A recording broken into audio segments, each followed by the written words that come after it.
संत शरण जो जन पड़े, सो जन उद्धरणहार।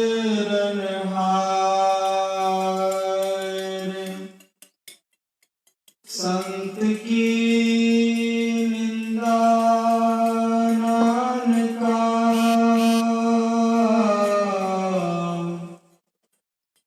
बहुरी बहुरी अवतार। सत्य पुरुष जिन जानिया,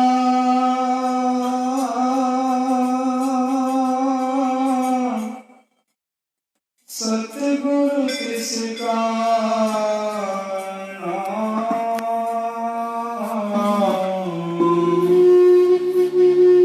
तिसके संग सिख उधरे,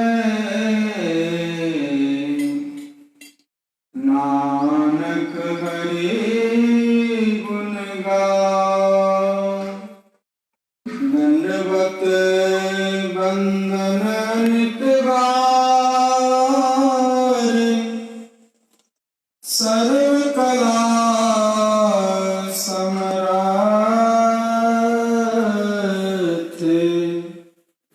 डोलन ते राखो प्रभु, नानक दे कर हाथ। बिसर नाहि दातार,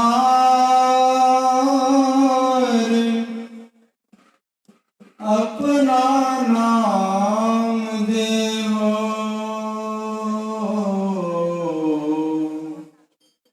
गुण गावा दिन रात, नानक चाहे हो। गुण गावा दिन रात,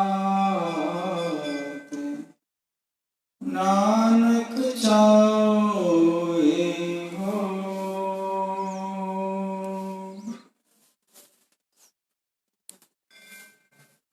उपस्थित धर्म प्रेमी सज्जनों, माताओं एवं बहनों, गुरु नानक देव जी महाराज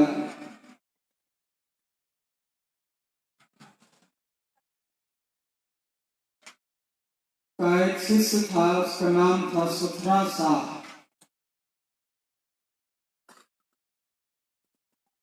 उनसे एक बार गुरु नानक देव जी महाराज किसी बात को लेकर के नाराज हो गए, तो आश्रम में आने की मनाही कर देना। अब कोई आवे, लेकिन सुथरा साह किसी तरह भी आश्रम में न आने पावे, इसका सख्त ख्याल रखना। बहुत दिन जब बीता तो उसके मन में हुआ कि गुरु महाराज का तो दर्शन किए बहुत दिन हो गया,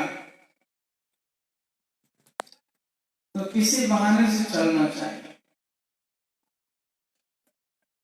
बैलगाड़ी में बहुत सा सामान लाद करके, फल मिठाइयाँ मिश्री,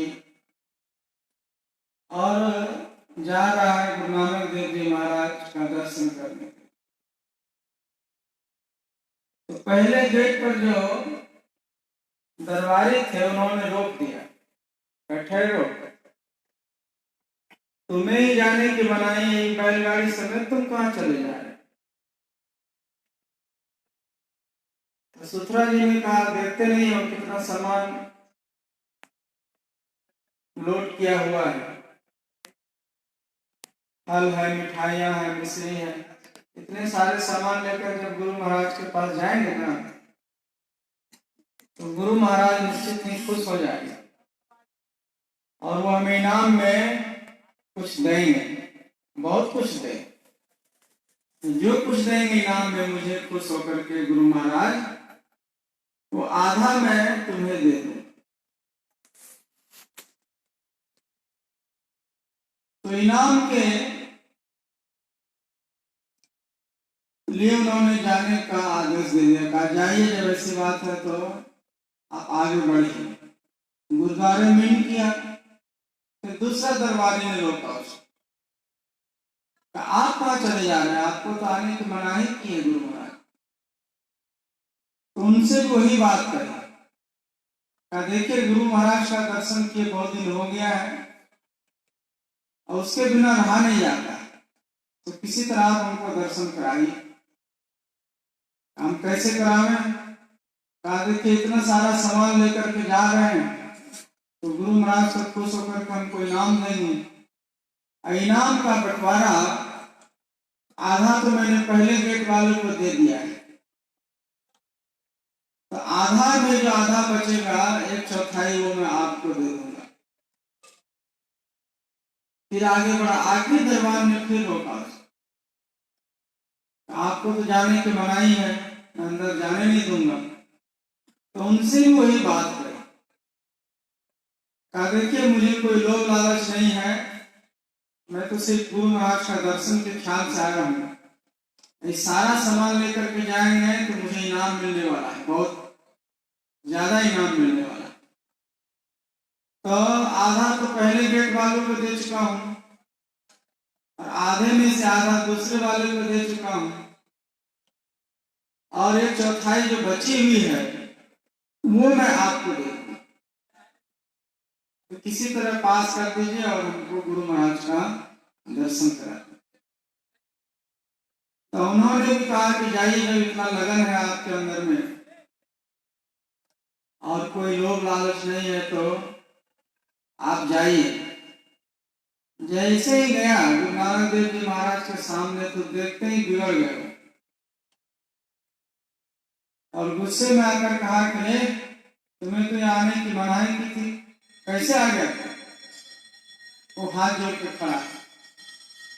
दूसरे सेवक को आदेश दिया, कहा इसको, इन्होंने मेरी आज्ञा की अवहेलना की, इसीलिए इसको 100 कोड़े लगाए जाए। जैसे ही गुरु महाराज ने कहा कि 100 कोड़े लगाए जाए तो सुथरा सा ने विनम्र होकर के और प्रणाम करते हुए कहा कि गुरुदेव, हम जो यहाँ पर आए हैं आपका दर्शन करने, तो ये हमको इनाम में मिला 100 कोड़ा, तो उसका बंटवारा हम पहले कर दिए। 50 कोड़े पहले दरबारी को और 25-25 दूसरे और तीसरे को मिलना चाहिए। इस बात से, इस बुद्धिमत्ता से गुरु नानक देव जी महाराज बहुत खुश हुए। कहा कि साव शिष्य हो तो ऐसा,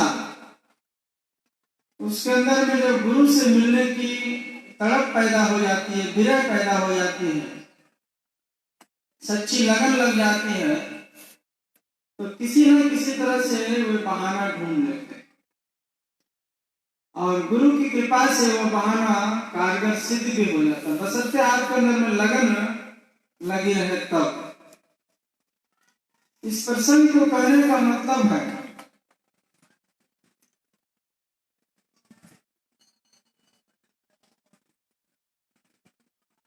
कि संत जो होते हैं परमात्मा के दरबार का दरबारी होते हैं। जो शिष्य होते हैं, गुरु के जो शिष्य होते हैं, वो स्वयं कष्ट उठा करके भी इस जीव को परमात्मा से मिलाता है और उसकी इजाजत के बिना आदमी कभी भी परमात्मा से नहीं मिल सकता। इसीलिए उपनिषद में आया है, मोक्ष द्वारे द्वारपाला चत्वारः परिकीर्तिता समूह विचारः संतोषस् चतुर्थः साधु संगमः। मोक्ष के द्वार का 4 द्वारपाल है, सम, विचार, संतोष और साधु संग। जब तक कि साधु का संग नहीं कीजिएगा, मोक्ष का रास्ता आपको नहीं मिलेगा, आप परमात्मा के दरबार तक नहीं पहुंच सकिएगा। हर चीज कोई अवसर है, बहुत बड़ा अफसर है, आप वो अपने कैबिन में बैठा है, आप उनसे मिलने के लिए गए हुए हैं और दरवाजे पर उनका चपरासी मिल गया और चपरासी से ही आप की लड़ाई हो जाए, झगड़ा हो जाए, वो कभी भी अंदर जाने देगा? तो पहले अपने बोल बानी स्वभाव से उस चपरासी की ही सेवा की जाती है, उसी को खुश किया जाता है। वो खुश हो गया तो अपना मालिक, अफसर और बॉस से वो मिला देगा और आपका जो काम जो रुका हुआ है वो करवा देगा। तो संत जो होते हैं, साधु संत जो होते हैं, मोक्ष के द्वार का वो द्वारपाल है, द्वारपाल। जब तक कि द्वारपाल को खुश नहीं कीजिएगा तो न तो मोक्ष के महल में आप पहुंच सकते हैं और न आपके जीवन का मकसद पूरा हो सके।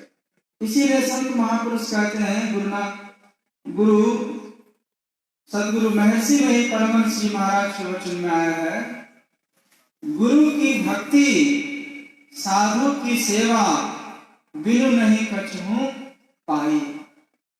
गुरु की भक्ति करनी है तो पहले साधु संतों की सेवा करो। जब उनके साधारण शिष्य को अपने व्यवहार से, अपनी विनम्रता से, अपनी सेवा भावना से खुश नहीं कर सकोगे तो फिर महान गुरु की सेवा कैसे करोगे और उन्हें कैसे खुश कर पाओगे? इसीलिए संत महापुरुष कहते हैं सत्संग का, इसी को सत्संग कहा जाता है और इसकी बड़ी महिमा है।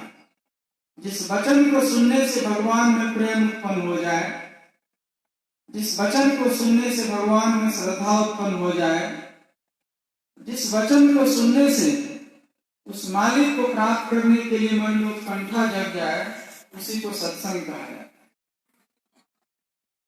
और इसके कई प्रकार होते हैं।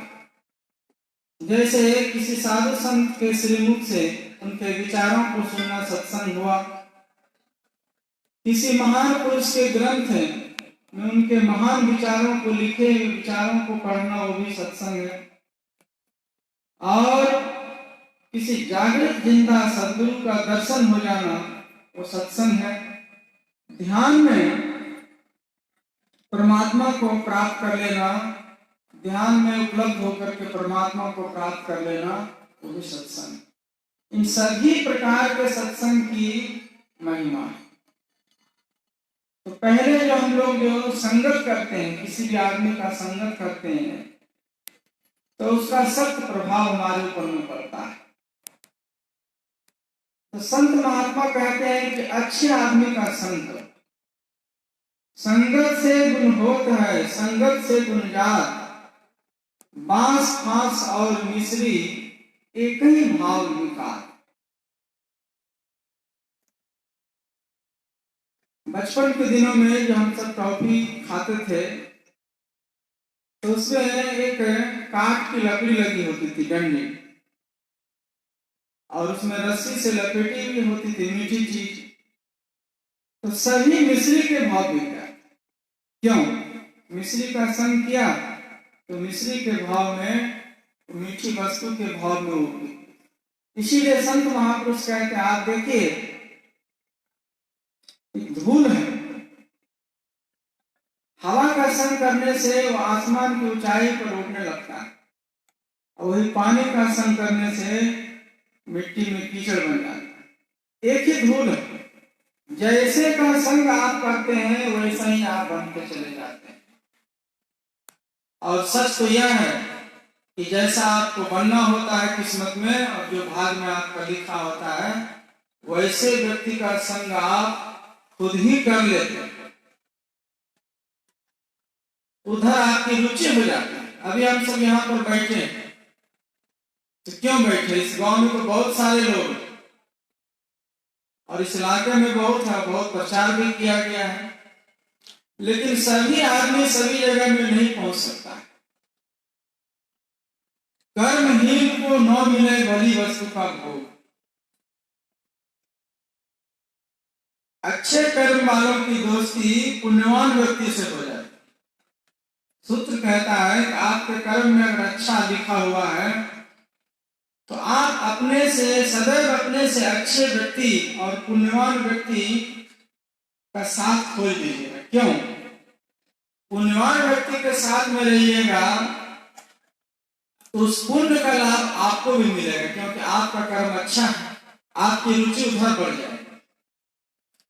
और कर्म जब खोटा हो जाता है इंसान का, जब के जीवन में जब बदकिस्मती आ जाती है तो उस अच्छे व्यक्ति से दोस्ती टूट जाती है, जो पुण्यवान व्यक्ति है उससे दोस्ती टूट जाती है। कर्म में दुख लिखा हुआ है तो अच्छे आदमी के संग में कैसे रहेगा? अच्छे आदमी के संग में रहेगा, अच्छा खाना खाएगा, अच्छा पहनेगा, अच्छी जगह में घूमेगा, तो अच्छा सोच विचार होगा। लेकिन कर्म तो खोटा है, जैसे तैसे के संग करेगा। इसीलिए संत महापुरुष कहते हैं कि हमेशा अच्छे आदमी के संग में रहे। सत्संग क्या है? गंगा के समान। गंगा पापम शशि तापम दैन्यम करो हरे, पापम तापम च दैन्यम सद्य साधु संगमा। गंगा पाप का हरण करती है, चंद्रमा दिन के ताप का हरण करती है, और कल्प वृक्ष दरिद्रता का नाश करती है। लेकिन यह साधुओं का जो संगत है वह पाप, ताप और दरिद्रता, इन तीनों का नाश करने वाला। इसीलिए पापी से पापी व्यक्ति भी, अंगुलीमाल जैसा व्यक्ति बुद्ध के सानिध्य में आने से सुधर जाता है। रत्नाकर जैसा व्यक्ति वाल्मीकि मुनि बन जाता है नारद मुनि के सानिध्य में आने से। यह सत्संग का प्रभाव है। इसीलिए संत महापुरुष कहते हैं, जो कोई जाय मिले उनसे नर, कोई पवित्र लगे हरिरंगा, दोष कलंक सबे मिट जाए, सुनीचम होय सो जात उतंगा, जो को नीर मलिन महाती, गंग मिलियो हुई जात है गंगा, सुंदर शुद्ध करे तत्काल जो, है जग माही बड़ो सत्संग। गंगा नदी में गंदी से गंदी नालियों का पानी जाने से गंगोदक हो जाता। वैज्ञानिकों ने खोज किया है कि आप साधारण जल को बंद करके रख दीजिए तो 1-2 साल में खराब हो जाए।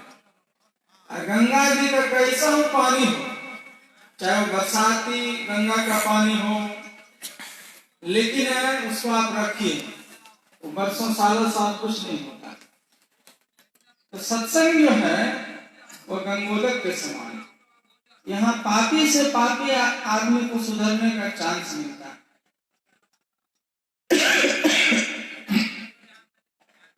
इसीलिए संत महापुरुष कहते हैं कि रोज सत्संग कीजिए। सुन रहे थे, नित प्रति सत्संग कर ले प्यारा, तेरा कार्य सरेसा। रोज सत्संग कीजिए, रोज बैठ करके ध्यान कीजिए, रोज गुरु की सेवा कीजिए। तो रोज सत्संग करने से क्या होगा? कुछ लोगों के मन में होता है कि एक ही बात को रोज गाने से क्या फायदा। सुबह उठे वही स्तुति, वही सत्संग, वही पाठ, वही प्रवचन सुनने से क्या होगा? रोज एक ही बात।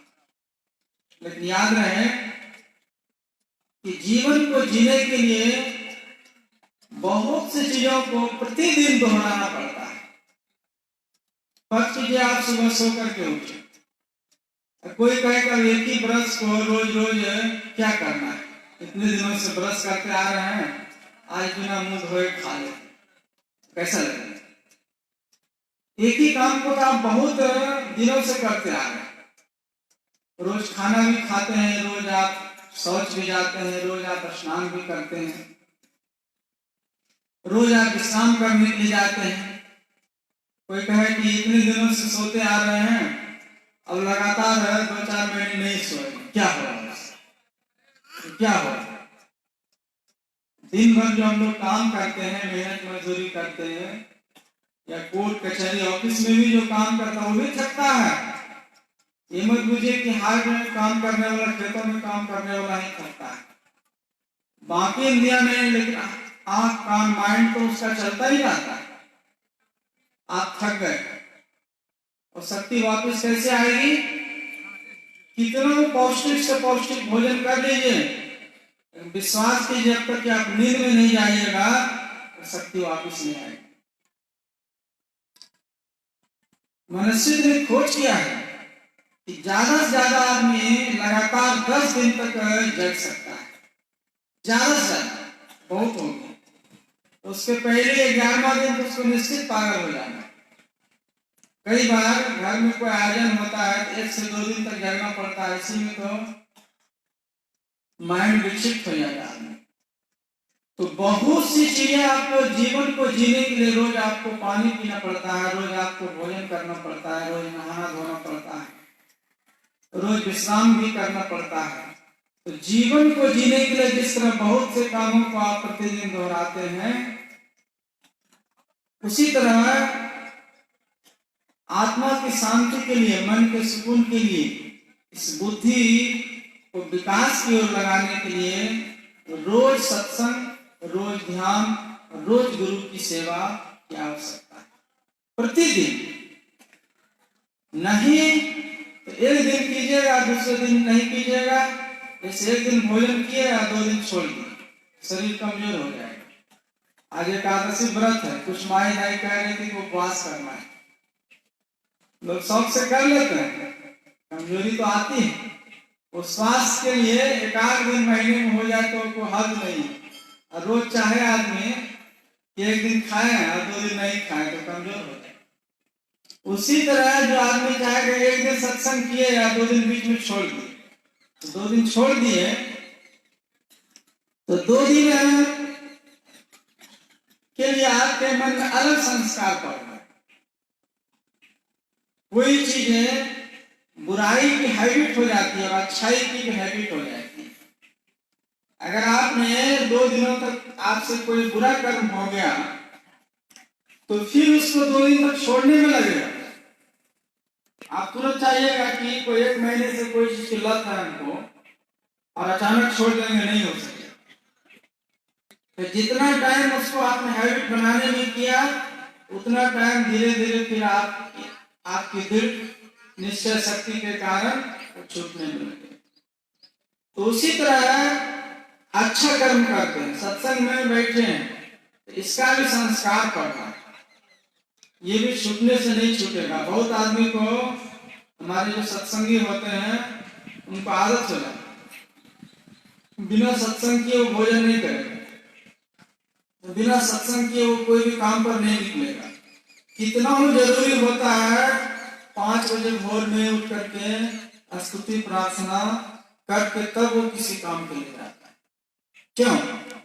अब बहुत दिनों तक क्या संस्कार हो गया, अच्छा संस्कार वो छूटने से नहीं छूटेगा। और जो आपके जीवन में गलत संस्कार बनता है तो जितना दिन उसको बनाने में लगता है उतना दिन फिर उसको छुटाने में लगेगा। इसीलिए संत महापुरुष कहते हैं हमेशा अच्छे संस्कार से अपने जीवन को पालना।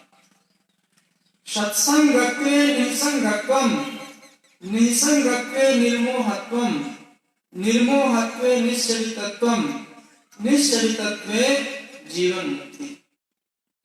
सत्संगत्वे निसंगत्वम, सत्संग सुनने से शरीर और संसार की नश्वरता का ज्ञान होता है। हम कौन हैं, इस दुनिया में हम क्यों आए हैं, यहाँ मुझे कितने दिनों तक रहना है और जाना है तो कहाँ जाना है, जाना है तो कब जाना है, इन सब बातों को जानते हैं? अगर नहीं जानते हैं तो क्या जानते हैं?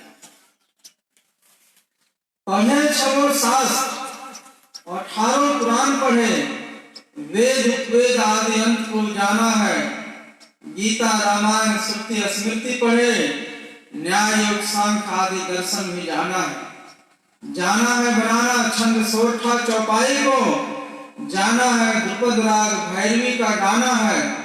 इतना जो जाना सब खाक धूल छाना है, जाना है सोई जो स्वरूप को पहचान।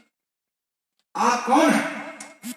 इस शरीर में रहते हैं तो आप कैसे हैं, भीतर से आपका स्वरूप क्या है, काले हैं, गोरे हैं, लंबे हैं, छोटे हैं, क्या है। आप अपना परिचय देते हैं, कोई आपको पूछता है, आप अपना नाम बताते हैं, तो क्या बताते हैं, आप अपना शरीर का नाम बताते हैं। आत्म तत्व से आप कैसे हैं आप जानते हैं, अपने आप को नहीं जानते।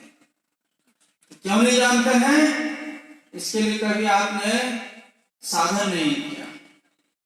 औरों की सबकी खबर रखते हैं, सबको पहचानते हैं, भाई को पहचानते हैं, बहन को पहचानते हैं, माँ को पहचानते हैं, बाप को पहचानते हैं, दोस्त रिश्तेदार सबको पहचानते हैं। और कितनी हैरानी की बात है कि आप खुद कैसे हैं आप अपने आप को नहीं जानते। जमाने में उसने बड़ी बात कर ली जिसने खुद से मुलाकात कर, उन्होंने बहुत बड़ा काम किया, महान साहस का काम किया, जिन्होंने अपने आप को जाना। तो अपने आप को जानने के लिए अंतर्मुखी साधना करनी पड़ेगी। सत्संग तो पहले सीढ़ी है। इस सत्संग में लाभ होता है, तुरंत मिलाओ है गुरु से, ज्ञान देने वाले गुरु के शरण में जाना पड़ेगा। किस चीज का ज्ञान, संसार में कमाने खाने का ज्ञान। उतना ज्ञान तो पशु पंछी को भी है। आप थोड़ी सी मीठी चीज रख दीजिए, देखिए कहां से चींटी दौड़ के चली आती है, कहां से, और सब कीड़े मकोड़े आ जाते हैं, उसको भी ज्ञान है। ग्रहण शक्ति इतना तेज है कि दूर रखी हुई चीजों को वो सुन करके वो जान जाता है। गिद्ध के बारे में कहा गया है, उनकी दृष्टि बहुत दूर तक देखने की शक्ति होती है। अंधेरी रात है, कुत्ते को बुलाइए, देखिए वो दौड़ते हुए चला आए, उसको रात में भी दिखता है। तो संसार का जो ज्ञान है सिर्फ संसार को चलाने के लिए होता है, और आत्मज्ञान जो है वो सिर्फ मनुष्य सीख सकता है, और उसी के बदौलत हम इंसान कहलाते हैं। वरना खाना, सोना, धन दौलत कमाना, बाल बच्चों की परवरिश करना एवं उनको बढ़ाना, ये सब चीजें जानवर और मनुष्य दोनों ही कर रहा है। अगर दोनों ही एक जैसा ही कर्म कर रहा है तो फिर दोनों में अंतर कुछ नहीं है। आहार निद्रा भय मैथुनं च सामान्य में तत् पशुभिर नराणाम ज्ञानम नराणाम अधिकम विशेषो ज्ञानेन हीना पशुभिः समान। अगर चार चीजें आदमी भी करे और चार चीजें जानवर भी करे तो यह समझ लीजिए कि आदमी अभी जानवर से श्रेष्ठ नहीं है। पांचवा कर्म जो है वह है चिंतन मनन। मनुष्य शब्द मननशील व्यक्ति को ही मनुष्य कहा जाता है। मनन शब्द से मनुष्य बना है। अगर आप मनन करने की क्षमता आप में है, अच्छा क्या है बुरा क्या है, इन सब बातों का चिंतन करते हैं और तदनुसार उस पर आचरण करते हैं तो आप मनुष्य हैं। नहीं एक पूंछ वाला पशु है, बिना पूंछ वाला पशु है। खाना पीना सो जाना सब काम है पशु समाना, फिर मनुष्य देह क्यों धारी, हरि भजन करो सुख का। सुनो सुनो वचन नर नारी, हरि भजन करो सुख। जिन रचा शरीर तुम्हारा, भजन करो तो क्यों करो, परमात्मा के किए गए उपकार को मानने के लिए भजन करो। जिन रचा शरीर तुम्हारा, उसका क्यों नाम विसारा जी, कृत घन सठ मूढ़ नारी, हरि भजन करो सुख पाए। आप रास्ते से चले जाते हैं, कोई चीज आपकी वस्तु गिर जाती है, कोई रुमाल गिर जाए, कोई घड़ी गिर जाए, मोबाइल गिर जाए, कोई वापस आपको उठा करके दे दे, आप क्या करते हैं उसका थैंक यू बोलते हैं, धन्यवाद देते हैं, शुक्रिया अदा करते हैं। और जिस परमात्मा ने दुर्लभ मनुष्य शरीर दिया, जीने का खाने का साधन दिया, जीवनी शक्ति दिया, बोलने की शक्ति दिया, बुद्धि दिया, अकल दिया। उस परमात्मा का धन्यवाद और शुक्रिया अदा करते हैं? अगर नहीं करते हैं तो आप कृतज्ञ की गिनती में आते हैं। जिन रचा शरीर तुम्हारा, उसका क्यों नाम विसारा जी। कृत घन सच मूढ़ अनाड़ी, हरि भजन करो सुखकारी। इसलिए परमात्मा की भक्ति करनी है। तो परमात्मा की भक्ति करनी है तो अपनी मनमानी ढंग से मत कीजिए, गुरु से साधन सीख करके कीजिए। संसार के कामों को भी सीख करके किया जाता है। आप हल चलाने के लिए जाते हैं, सीखे हुए नहीं हैं तो उसका जो फाल है आप अपने पैर में लगा लीजिएगा या बैल के पैर में लगवा दीजिएगा। हर चीज की कला सीखी जाती है। छोटी सी छोटी विद्या भी सीख करके किया जाए तो वो कारगर है। गांधी बंदर को सिखा देते हैं, वो नाचने लगता, वो भी कर्तव्य दिखाता है। तो सीखा हुआ पशु भी कारगर होता है। आदमी अगर सीख जाए अच्छा से चलने के लिए, अच्छा से बोलने के लिए, अच्छा से ध्यान भजन करने के लिए, तो कितना वो कारगर सिद्ध होगा। और सीखने के लिए किसी सिखाने वाले जानकार के पास जाना पड़ता है। जैसे तैसे अपने मन से कीजिएगा भक्ति नहीं होती। किताबों में पढ़कर, कैसेट में सुनकर के भक्ति नहीं होती। जो पहुंचे हुए संत जन हैं उनसे पूछो पथ की बातें, जो 12 बाट के बीच में है लक्ष्य दिखाना चाहिए। जो पहुंचे हुए संत हैं उनसे सीखो। सीखना यह किसी सदग्रंथ से है असंभव, समझ लो किसी संत से। अगर ग्रंथों से सीखी जाती तो स्कूल कॉलेज में वहां बड़ी बड़ी लाइब्रेरी खोल दी जाती और वहीं पर पुस्तक भंडार खोल दिया जाता और सभी मास्टर टीचर को छुट्टी पर भेज देते, अपने आकर के बच्चे पढ़ करके विद्वान हो जाए। तो कोई टीचर क्यों रखा जाता है? विद्याएं तो किताब में सब होती हैं, लेकिन उस विद्या को सिखाने वाले जानकार आदमी की जरूरत है। और इस अध्यात्म विद्या को कोई सोचे कि अपने मन से कर लेंगे तो असंभव बात। इसीलिए सीखिए, और सीखने के लिए किसी जानकार आदमी के पास जाइए। जैसे तैसे के पास जाइएगा, जैसे तैसे ही रहिए। एक स्कूल में टीचर पढ़ा रहे थे, रामायण का विषय था। संयोग से इंस्पेक्टर आ गया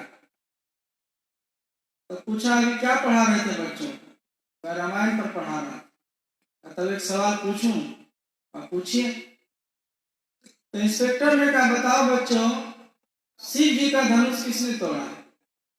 क्योंकि रामायण का प्रसंग है, सीता का स्वयंवर हुआ था, वहां शिव जी का धनुष तोड़ी गई थी।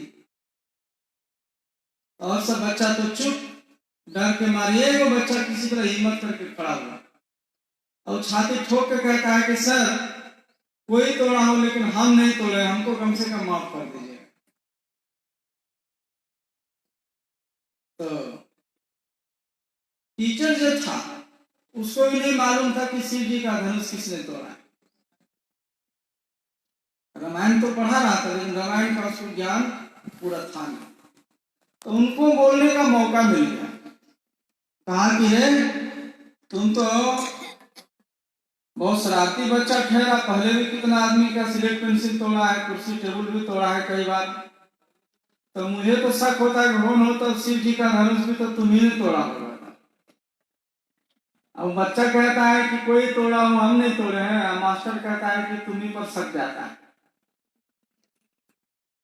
तो इंस्पेक्टर अवाक रह गया।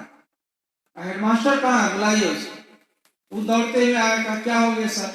क्या देखिए हम आपके स्कूल के रास्ते से गुजर रहे थे तो मन में इच्छा हुई कि इन दिनों कैसी पढ़ाई चल रही जरा जांच करते हैं। जब मैं क्लास में इन किया तो आपके टीचर रामायण पर पढ़ा रहे थे। एक छोटा सा क्वेश्चन मैंने किया है बच्चों से कि बताओ बच्चों, शिव जी का धनुष किसने तोड़ा? और सब तो कुछ नहीं बोल पाए जो सबसे पीछे में है। लेकिन वो कहता है कि कोई तोड़ा हो, हम नहीं तोड़े हैं। आपका जो मास्टर है वो कहता है कि तुम शरारती बच्चा इसीलिए तुम्हें नहीं तोड़ा। स्कूल का जो हेडमास्टर था उसको भी नहीं मालूम था कि शिव जी का धनुष किसने तोड़ा। अब वर्षों से पढ़ाई चल रही थी रामायण पर, क्या करता? तो उसने हाथ जोड़कर इंस्पेक्टर से कहा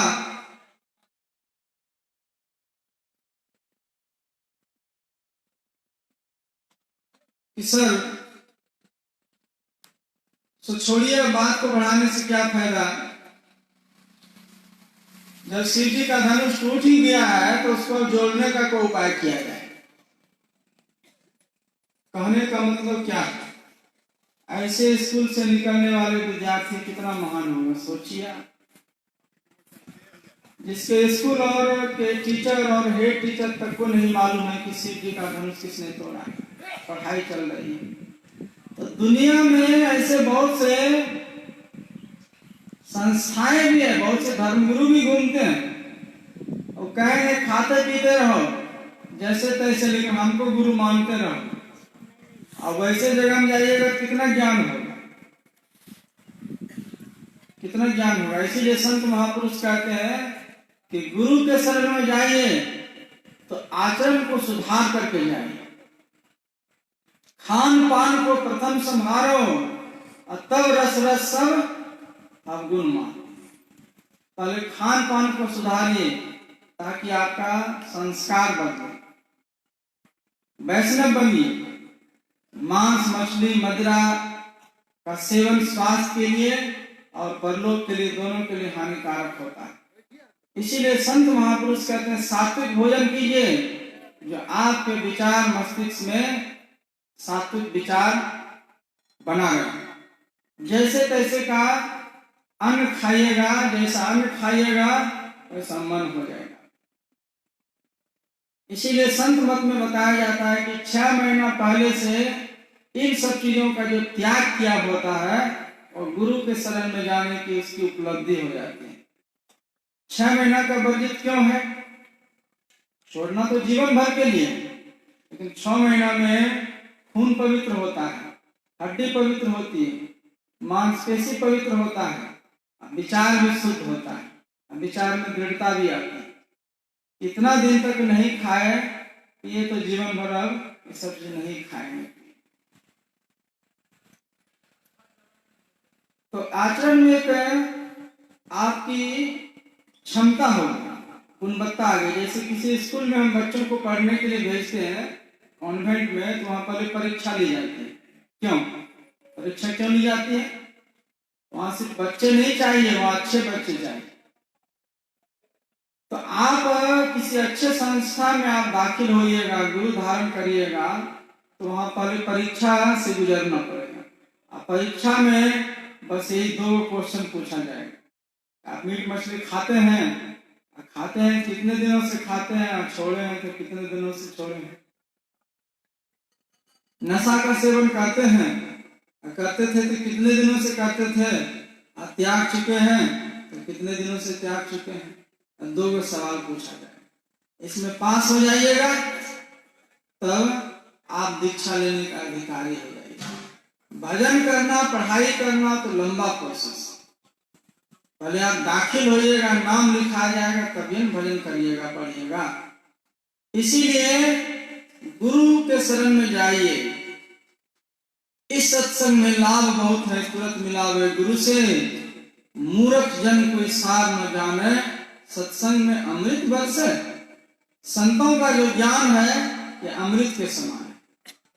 जिस वचन को सुनने से हम अमर हो जाएं, जिस वचन को सुनने से मृत्यु के मुख से छूट जाएं, जिस वचन को सुनने से हम अंतर्यामी हो जाएं और ये हमको मालूम हो जाए कि मुझे कब मरना है और कैसे मरना है, उसी वचन को अमृत कहा जाता है। और वह उसको संत वचन ही अमृत होता है। जो संत वचन अभी सुनाए जा रहे हैं ये सत्संग को ही अमृत कहा जाता है। इसको जीवन में उतार करके आदमी इतनी कमाई कर लेता है कि वो मुक्त हो जाता है, अमर हो जाता है। उसके लिए जीना मरना खेल हो जाता है। स्वामी विवेकानंद जी महाराज 39 साल में इस दुनिया से शरीर छोड़ करके चले गए। और जाने का टाइम हुआ तो उन्होंने पहले ऐलान कर दिया शिष्यों, देखो हम अमुक तारीख को मैं शरीर छोड़ कर जाने वाला हूँ, जिसको कोई चीज पूछना है वो आकर मिल सकता है। शिष्य लोग क्या पूछेगा, रोने धोने लगा।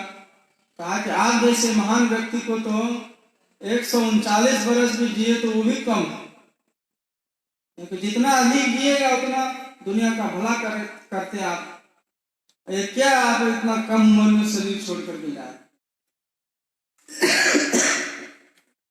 स्वामी जी ने कहा कि जा तो मैं जरूर रहा 39 वर्ष की आयु में, लेकिन मैं काम वो करके जा रहा हूं जो 100 वर्ष, 125 वर्ष और 139 वर्ष में भी कोई नहीं कर पाता है। वो काम मैं मात्र 39 साल की आयु में करके जा रहा हूं। इसीलिए मुझे खेद नहीं है मैं कितना जिया, यह असली सवाल नहीं मैं कैसे जिया। अगर मैं हमारा जीवन साफ सुथरा रहा, हमारा जीवन साधना से ओतप्रोत रहा, ध्यान सत्संग से युक्त रहा, हम तो मुक्त होकर के जाए, अमर होकर के जाए। तो 39 साल का युवक गया, आज अमर है कि नहीं है? सबको नाम लेता है। कितना बूढ़ा बुजुर्ग गांव घर में 100 साल 125 साल जीता है, कोई पूछने वाला है नाम? तो कहने का मतलब क्या है? और सबसे बड़ी बात है कि मरने से पहले ऐलान कर दिया। ज्यादा हैरानी की बात तो यह है, बेहोशी में नहीं मरा, मूर्छित अवस्था में नहीं मरा, अनजाने में नहीं मरा, होश हवास में मरा, इत्मीनान से मरा, संतोषपूर्ण मरा। तो उसको क्या कहिएगा? वो अमर नहीं था तो अमरता का गुण कैसे? संत तो अमर हो जाते हैं, साधक अमर हो जाते हैं, और ध्यान करके हमारा सत्संगी अमर हो सकता है, वो ज्ञान को प्राप्त हो सकता है। ज्ञान ही आदमी के लिए सुखदायी होता है, और ज्ञान ही आदमी को अमृत को प्राप्त कराता है। ज्ञान होना चाहिए। एक साधु थे, उसका नाम था बंदा वीर बैरागी। गुरु गोविंद सिंह जी के साथ और मुगलों के साथ मिलकर लड़ाइयां करते थे। बड़ा साहस था, बड़ा दुश्मनों के छक्के छुड़ाए। फिर हुआ कि एक बार अकेले पड़ गए तो दुश्मनों ने उसको पकड़ लिया और ऐलान कर दिया कि इसको गर्म तवे पर लगा कर